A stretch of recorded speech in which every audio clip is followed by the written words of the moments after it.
আমার মেয়ের বয়স ৯ মাস আর প্রত্যেকদিন রাতের খাবার হিসাবে ওকে আমি কী দিই সেই ভিডিওটাই আজকে তোমাদেরকে আমি শেয়ার করব। তো প্রথমেই বলে রাখি ওকে রাতের খাবারে আমি দিই অর্থাৎ ডিনারে রুটি। তো দেখো একটা রুটির থেকে যেটা হাফ অংশ থাকে সেই অংশটাকে আমি এরকম জলের মধ্যে ভিজিয়ে রাখি, আর এক্সট্রা জলটা যখন চটকাবো হাতে ম্যাশ করব তখন কিন্তু ফেলে দিই, আর অল্প জলটা রেখে দিই যাতে ম্যাশ করতে সুবিধা হয়।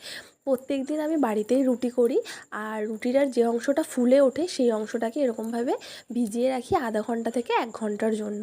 আমি কিন্তু হাতটা খুব সুন্দরভাবে হ্যান্ড ওয়াশ করে নিই, তারপরেই কিন্তু হাত দিয়ে রুটিটাকে চটকাই।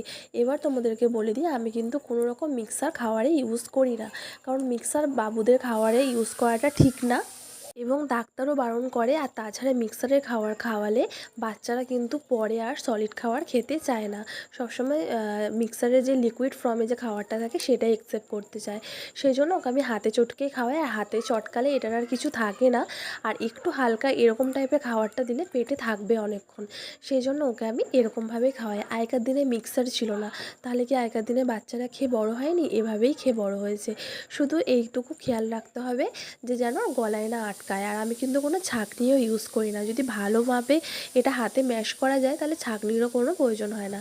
আর আমার সোনা না এমনি জল খেতে চায় না, তাই দেখো একটু জল এতে মিশিয়ে দিলাম যাতে রুটির সাথে পেটে জলটাও যায়।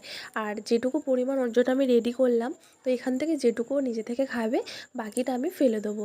কারণ কি কোনো খাবারই বাচ্চাকে আমি চেপে চুপে খাওয়াই না, বাচ্চা যেটা খুব সুন্দরভাবে খায়, যেটুকু খায় সেটুকুই আমি ওকে দিই। আর দেখো কত এনজয় করে করে খাচ্ছে। তো আজকের ভিডিওটা এই পর্যন্ত। ভালো লাগলে অবশ্যই একটা